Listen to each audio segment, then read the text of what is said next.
what a beauty. By golly, I think I'll buy a new car. Say, Millie, how long have I had the old one? 1 year, 8 months, 14 days, 11 minutes, 43 seconds.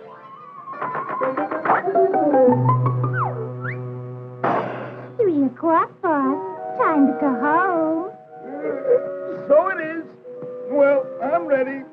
A long day, 11 to 3, 2 hours for lunch, 3 days a week. It's a tough life.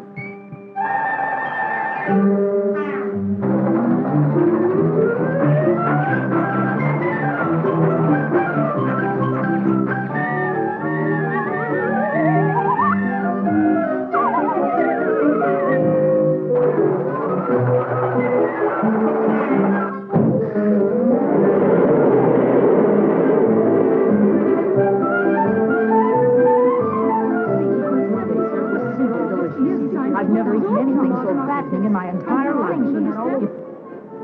Give me license number WJK-412. I did 3 hearts. 3 no trump. I passed. Do you mind if I pass? Certainly not. Go right ahead. Thanks.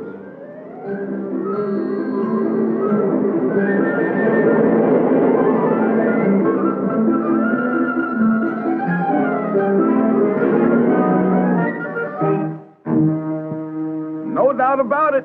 This bus is a little old-fashioned.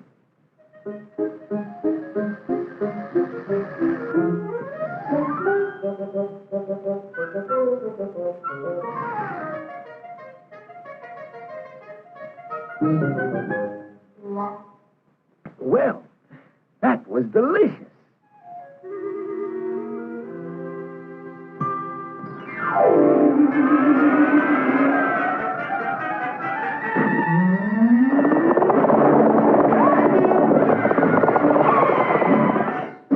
That concludes tonight's thrilling episode of our three-dimensional Western, brought to you by Enerjade, the combination soft drink, candy, and dessert with the three-dimensional flavor. Good, good, good. Buy it at your local market. 21st Century Cars presents your personal master of ceremony. Hello, folks. Say that. Now we are going to bring you a special entertainment feature which will show the development of the automobile. Oh, Pop! I want to see another cowboy picture. Quiet. I beg your pardon. Oh, not you. Say, those new models look terrific. They are terrific. You should see what your grandfather used to call an automobile. Okay, Sam, start the show. Now, folks, believe it or not, this is actually an automobile. When Grandpa was a 17-year-old hot rodder around the turn of the century, this job was the hottest thing on wheels. Grandpa's newfangled horseless carriage changed his whole life in more ways than one. Motoring was a thrilling experience, even in those days. Since there weren't any doors in Grandpa's dreamboat, sometimes it was a little too thrilling. Every trip was an adventure in those days, and one thing you could always depend on: a flat tire. The old retaining rings on the rims didn't always retain what they were supposed to retain.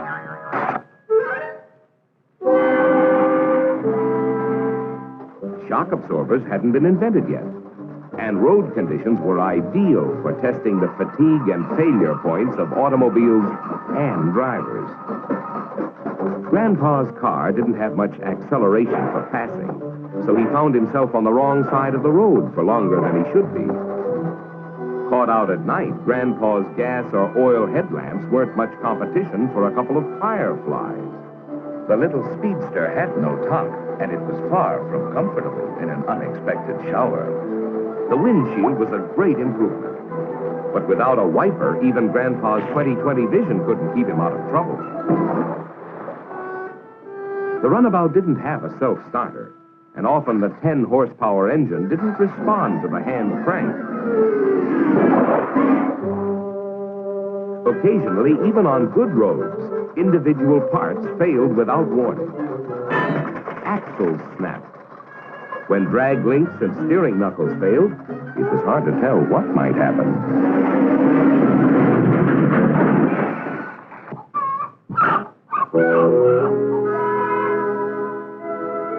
With every passing year, improvements came thick and fast. Stronger and safer wheels were developed with demountable rims for tires.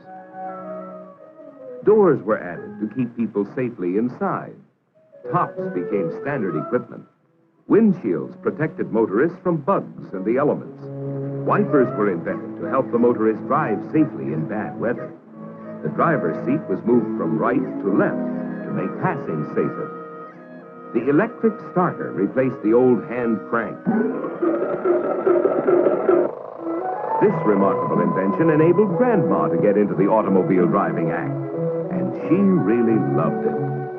As the years went by, the automobile manufacturers continued to improve their cars and make them safer, so that more and more people could use and enjoy them. Press steel wheels for greater strength, stoplights to warn following drivers, rear view mirrors, four-wheel hydraulic brakes to increase stopping power, bumpers to add more protection, rubber-covered pedals to keep feet from slipping. Safety glass increased passenger protection tremendously. Welded all-steel bodies and all-steel tops meant more strength and safety. Bumpy roads were smoothed out with shock absorbers, and Grandpa could sail along in comfort and safety. Through the years, the automobile changed from a novelty to a necessity. It created a new way of life. It provided a whole new concept of transportation for industry. And we became a nation on the move for work and pleasure. Besides designing better automobiles, the manufacturers developed research and testing techniques to help them build safer cars. The science of metallurgy met the challenge of creating more efficient and stronger parts and assemblies. Scientists used all kinds of technical equipment in research and development programs. Ingenious torture tests were designed to reveal fatigue and failure points in parts and assemblies.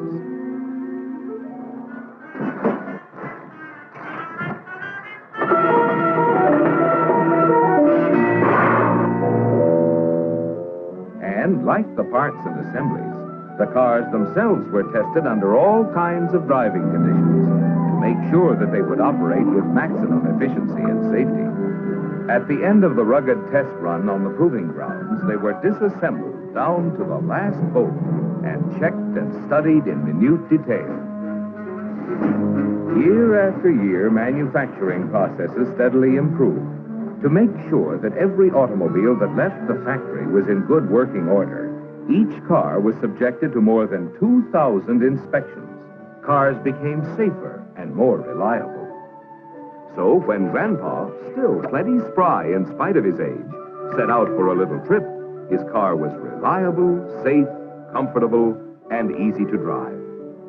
Safety door locks kept Grandpa secure inside the all-steel body. The adjustable seat quickly placed him in a comfortable position.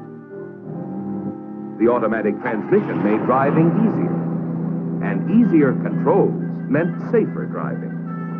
Styling contributed to safety. The low center of gravity gave more stability. Tubeless tires meant increased safety. New equipment kept Grandpa warm in the winter and cool in the summer to add to his comfort. And a more comfortable driver was a safer driver. More powerful and reliable engines were developed to make driving more efficient. When Grandpa passed another car, he did it safely and easily. Wrap-around windshields and larger rear windows increased visibility tremendously. Sealed beam headlamps guided Grandpa safely at night. Power brakes made it possible for him to stop easily and quickly. Directional signals let the other fellow know the driver's intentions. Power steering not only made parking a breeze, it made all driving easier. Even in the good old days of the 1950s and 1960s, Grandpa could rely on his automobile to get him to his destination quickly, safely, and fresh as a daisy. So you see, folks, all of you who are living in the year 2000 are fortunate, because through the years, the automobile manufacturers have had as their goal your safety first. They have constantly improved the quality and safety of automobiles. And they will continue in the future as they have in the past to create cars that are more maneuverable, more responsive, more dependable in every situation, and easier, more pleasant, and safer for all of us to drive, including, of course, Grandpa. That's the ding-dong truth, folks. Look at me going on 117. It's this easy modern living that does it. Well, so long, kids. Gotta go pick up another new model.